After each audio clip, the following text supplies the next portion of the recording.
Financials led the recovery on the Wall Street on Friday, which helped the markets end a volatile session at the flat line. For the week, the Nifty and the Sensex snapped its 3-week losing streak to end in the green. On this week's episode of Editors Roundtable, we put the spotlight on what to expect from the Q2 earnings, which is the big Q next week.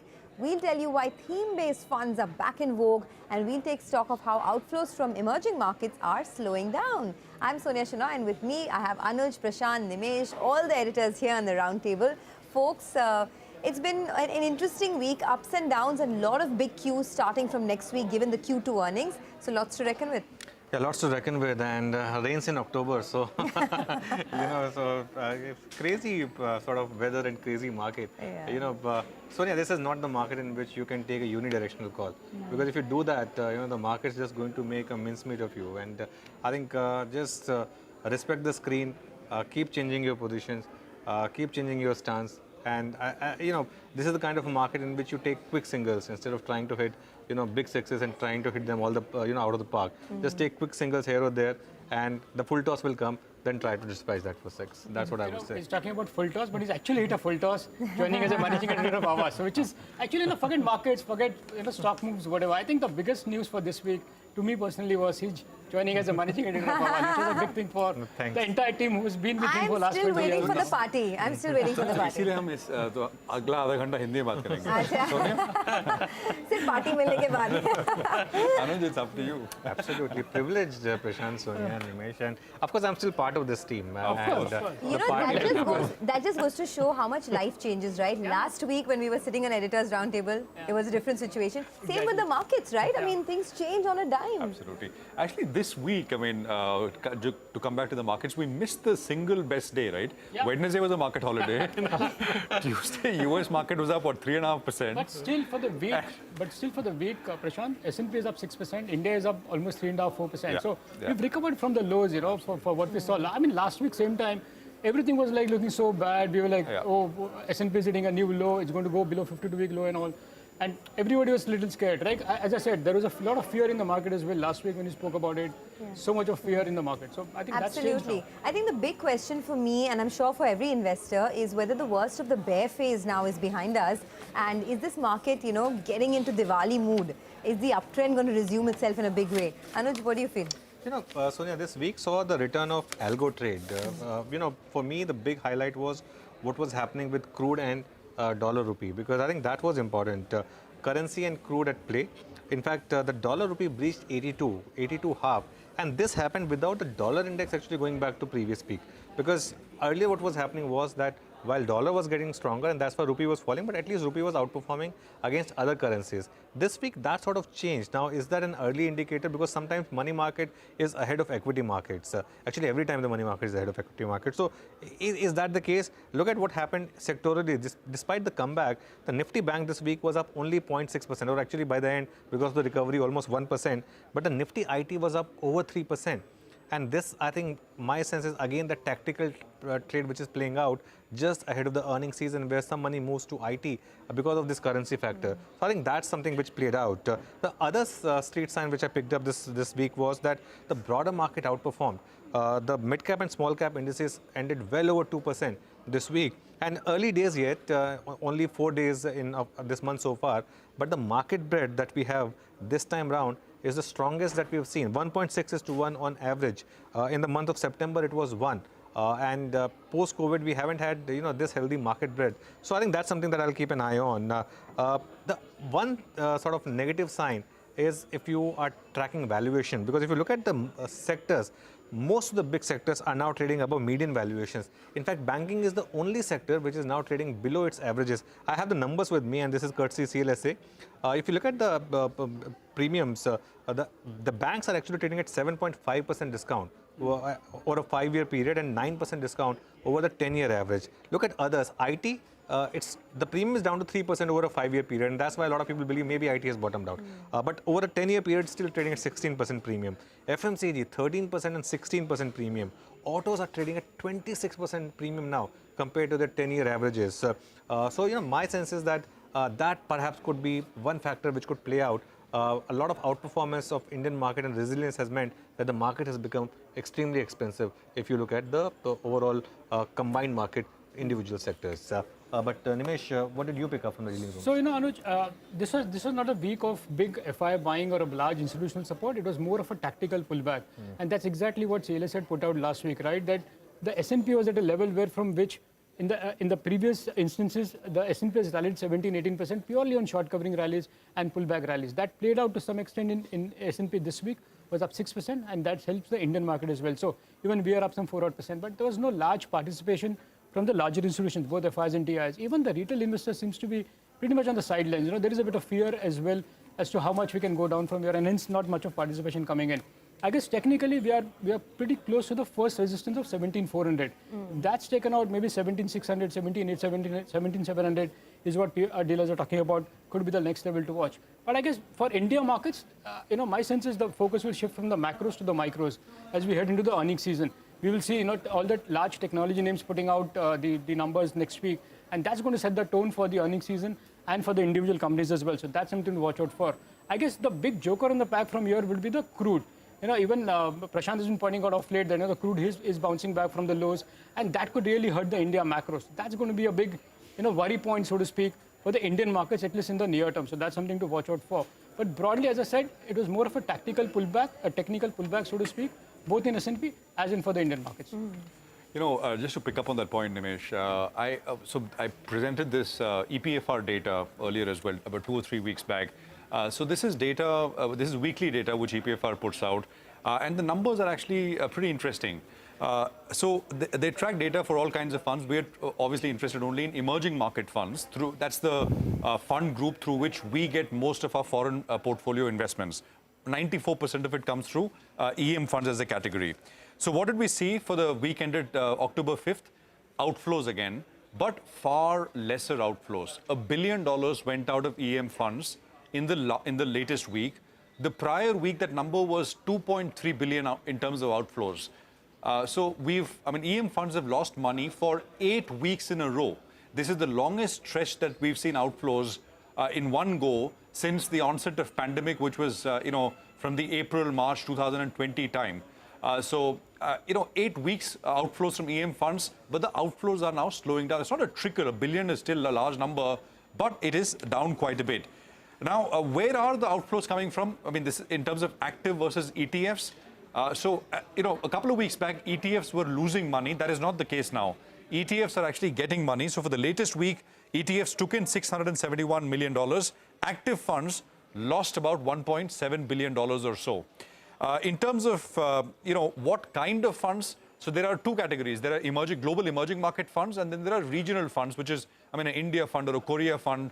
As I said, bulk of the money comes from EM funds for India, not from regional funds. So that's a bigger lot. So global emerging market funds is where we saw the maximum outflow. Out of the $1 billion outflow, the total $1 billion outflow, $900 billion left global emerging market funds, which means that regional funds, it was a very small number. Now, I'm going to leave you with a thought. Jonathan Garner of Morgan Stanley recently put out a report essentially saying, are we at a point where emerging markets as an asset class is bottoming out? Are we close to it? That's interesting. So let's just put the data out. Our EMs at a turning point, the last one. So there are just two sets. The average the average number of days that MSCI emerging market as an index has taken from high to low in terms of a bear market is 263 days. This is 10 instances from 1997 to year 2000. And the fall, consequently, the average fall is 38%. The current episode, the current peak, the last peak, the episode we're talking about, the peak was in Feb of 2021. In this particular case, and it's continuing right now, we've been down for 590 days. And the drawdown, the loss has been of almost 40%. And I think, questions are being asked whether this is it and maybe things start to turn around a little bit. The implication for India is simply that if the basket of emerging markets starts to trough out and starts to move higher, it means that EM funds may start to get money. India has done far better than most other emerging market peers, even within the MSCI emerging market index. But if the category starts doing well, more money gets allocated to this category and India gets its 10-12% share. That's the whole point of it. So something to watch keenly. But Sonia, in terms of local fund action. There is a lot going on. NFOs, thematic funds, what's going on? Absolutely. So I think, this is the market where thematic funds have come back in vogue, right? So we had a lot of that this week, and I wanted to talk about it in detail, but let me just go straight to the big wall.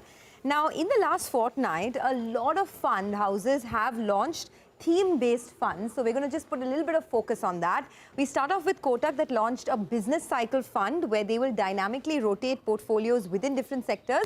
But the two funds that interest me, the NFOs, were one was ICICI Pru, which launched a transportation and logistics fund.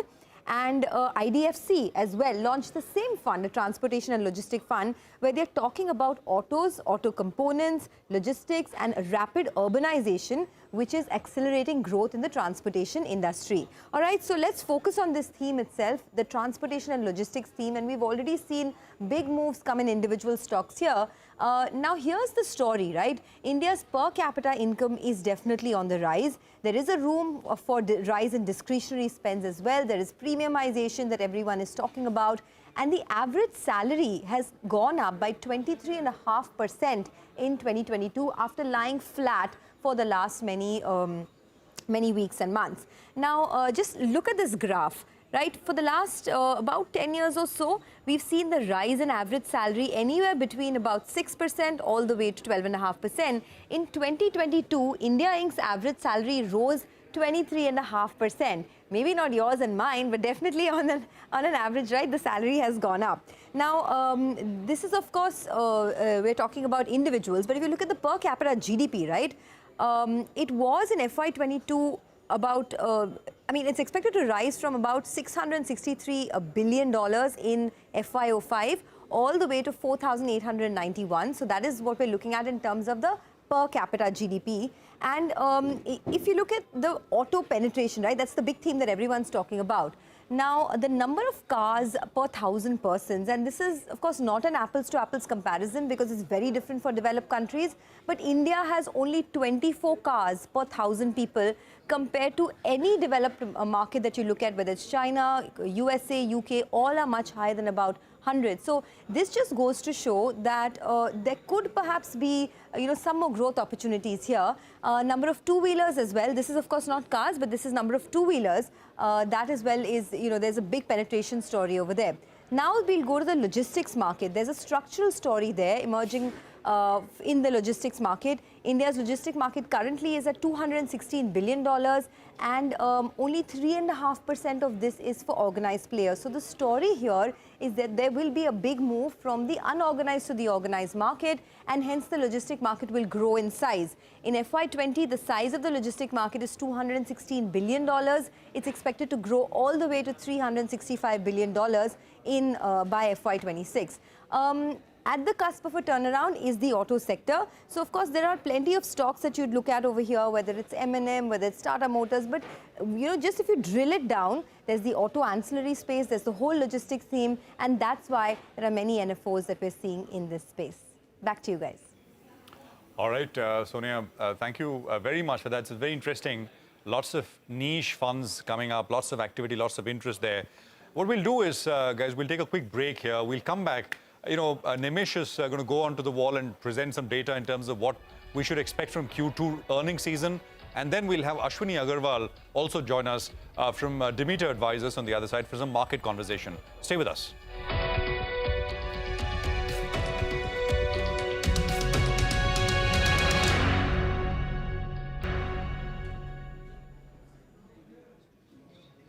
Welcome back to the Editors Roundtable. Well, we've been talking about the markets in the week gone by, but let's tell you what to expect in the week to come. Q2 earnings will be the big talking point, and Nimesh has walked across to the big wall to tell us what to expect this time around. Nimesh. Well, Sonia, it's going to be very, very hectic for the next 4 weeks for us as we look at the earnings season. And, look at the calendar for next week itself. It's going to be a hectic next week to start with TCS on October 10th. Then we have Delta on October 11th, HCL Tech and Wipro, both from IT on October 12th. We have Infosys and Mindtree on 13th. We have Bajaj Auto and Tata Elxsi on 14th. And even on a Saturday, it's going to be very hectic with Avenue Supermart, HDFC Bank, ICICI Pru Life and L&T Infotech all reporting on the 15th. So it's going to be quite hectic to start with the next week. Now, I've just looked at the overall earnings preview of a lot of the brokerages. So here's the summary of Q2. The potential leaders are going to come from BFSI, consumers and autos. They are expected to report strong numbers, whereas laggards is going to be from metals and oil and gas. They are going to disappoint. So I've looked at the individual sectors now. The first is technology, because they are going to start first. It's going to be a mixed bag for technology, but it's not going to have a big impact on the FY23 and FY24 EPS estimates. That's the overall consensus. The growth may slow down in FY24 estimates, but it appears to be priced in, so there's not going to be a big scare. However, the risk is the recession, the deep recession in US and Europe. So that's for the IT sector. Now coming to the banks, because that's a big sector. Within the banking sector, I think the big theme is the credit growth and NIMs are showing resilience and liabilities are gaining focus. But the biggest surprise in terms of positive surprise will come in the private banks. The PAT growth, the analysts are expecting a 53% growth YOY. So that's on private banks. On NBFCs, the growth is picking up. So even there's going to be no big negative surprise. Even for housing finance companies, there's going to be a strong individual disbursement for the HFC. So that's going to be clean. And for the insurance companies, there's going to be some moderation in terms of the VNB margins compared to the Q1. So there's going to be a small disappointment on the insurance. Coming to the auto sector now, again, that's going to be a big sector and it's going to outperform. So sequentially, it's going to be an improvement in the margins. Q3 is going to be the best quarter in terms of recovery from the input cost, which was hitting them. So CLS has put out a note, and they believe that in Q2, the biggest EBITDA, highest EBITDA margins will come for Ashok Leyland and Maruti. So they too are going to outperform as far as the autos are concerned. Now coming to the cement sector, it's going to be a washout sector for cement in Q2, but that looks like it's in the price. So the profitability will be at a multi-quarter low in Q2 for most of the cement companies. In fact, Street is expecting the EBITDA per ton to fall by 50% YOY in Q2. Expect margins to recover only from Q3. But again, it looks like to some extent it's in the price. Now coming to the telecom sector, it looks like it's a stable quarter for telecom, limited surprises. 5G is going to be the next big trigger. For Bharti Airtel, it's going to be a slight increase in the ARPU. But for Vodafone India and Indus Tower, that's going to be a tepid quarter. So that's going to be for telecom. Now looking at the paint sector, that's going to again report a very strong quarter according to the brokerage. So demand is quite buoyant. There is a festive cheer as well. And Macquarie believes that Asian Paints is going to lead the paint sector. So that's with the paints preview. If you look at the fintech companies, now that's I picked up for a specific reason. It's going to be a steady quarter for fintech companies. Paytm across the board, there's going to be a good momentum.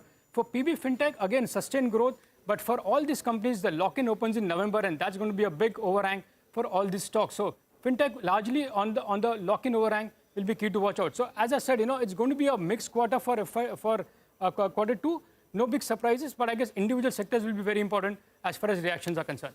All right, Nimesh, thanks very much. That's very exhaustive and very interesting, especially the last fintech bit. Ashwini Agarwal is now joining us. He's founder and a partner at Demeter Advisors. He's in our studios. Ashwini, great to have you with us here. Thank you. Thank you for having me. In this unseasonal rain. You weathered the rain, and so thank you again. How are things looking, Ashwini? You've been a bit cautious overall because of valuations and where they've been. Yeah. Are you still a little apprehensive of how far this can go? Yes, because the world is in a very uncertain place. Earlier this week, for example, everybody is expecting the US Fed to pivot, but there is no sign of that happening.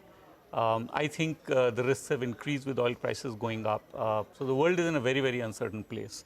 And as to what Nimesh was alluding to earlier, the focus is going to be on quarterly earnings next week onwards. And I expect the earnings to be not as good as what the market is hoping for. And I would focus a lot more on the commentary than the numbers themselves. And I think the commentary could be a little soft because at the margin, I see demand trends softening, both export-led as well as domestic. So I am a little cautious. I continue to be a little cautious. Obviously, one is hoping that one doesn't have a big accident either in India or anywhere else in the world because of the different forces that are pulling us apart as a market. But even if an accident doesn't happen, I see very limited room for a broad-based upside from here. So would you extend that caution to sectors like, say, IT? Because the writing is on the wall, right? I mean, there are margin pressures. Perhaps heading into a recession, there could be a crunch in client spends as well. Yeah. Do you think the worst is in the price, or could there be more to go? I think a lot of the bad news is in the price. So that's one area where, I've been struggling with, where, I've been negative for a while. Stock prices have come off. These are best of breed companies in terms of governance, in terms of cash conversion, in terms of dividend yields. So at some point, they'll become a buy. Now, whether it's 5% down from here, 10% down from here, I can't say. But this is an area where I would be looking at the earnings very, very closely, at the commentary very, very closely, And if companies are confident about the next few quarters and coming through without too much of a trouble, I think there would be a buy. So that's one area where I'm looking for an opportunity to invest, not right away, but maybe 5-10% lower. Okay, Ashwini, good evening. What's happening with the liquidity front? Because our market has been supported a lot by domestic liquidity. And if this was a market of 2008, it would have collapsed, right? But the domestic fund sort of prevented that. The FI money is coming, but it's not coming in the kind of numbers that we used to see. It's still, on and off. That's right. What's happening here? Well, we are a closed box market, right? Most of us can't take out much of our money outside. So we are, forced to invest in the local market. And if you look at the size of the household savings, and even if you were to make very, very small allocation assumptions towards equities, you can easily make a case that $2 to $3 billion every month can continue to flow into India. And that's really India's story from a downside protection point of view. So I don't see that changing. The other thing is that most investors have now realized that via mutual funds or even via direct equities, if you're willing to look past speed bumps, this is an asset class that gives you great returns. Over the last 20 years, it might have been 18 to 20%. Over the next 20 years, it might be just 10 or 12%, but 10 or 12% is still much better than 5 or 6% that you would get in any alternative fixed income securities. So my sense is that this allocation towards equities will continue unless there is something that causes everybody to become very scared. And that would be an accident, of the sort last weekend, for example, there were a whole bunch of these news articles about a large Swiss bank, Credit Suisse. If something along those lines happens, then all bets are off. Then, you will go through, one big sort of a scared sell-off, a scary sell-off. But that would be, again, an opportunity to buy. And that's what people have realized, that, whoever bought in the COVID fall made pots of money, and that's why those steep falls don't happen. Ashwini, what about financials? Because even as I pointed out, that's one space which is in the sweet spot. The private banks are going to report 30% of 30-35% YOY PAT growth. What's your view on the financials now? I think great place to be across the board, because you're coming out of a 10-year slow cycle. So your economy is expanding. Inflation is helping credit growth. There is working capital expansion that has happened because businesses started to grow, companies are willing to invest. So my sense is credit growth, asset quality, margins, everything is at a sweet spot. And again, it's a question of what happens to rates. I think, we will just muddle through with maybe 25 basis points here or there on the 10-year government yields. So if that assumption holds true, you don't have much of a downside on the fixed income book either. So there's really nothing to not like about the banks at this point in time. So that's one area where, I think one should be very, very positive. I think Anuj pointed out that data, right? The only large group, financials, down 16% from its 10-year has a discount compared to its 10-year average. That's right. The value is still there in the sector. Okay, well, that's what we want to know. I guess that's what our viewers want to know. But in case we don't speak before Diwali, greetings of the season to you. Same to you and to your viewers. This has been a good one, right, for everyone. As you said, people who had invested in the COVID dip would have made pots of money. I hope they continue to do so. With that, though, it's a wrap on this edition of Editors Roundtable. Thanks a lot for watching, and you folks have a great weekend.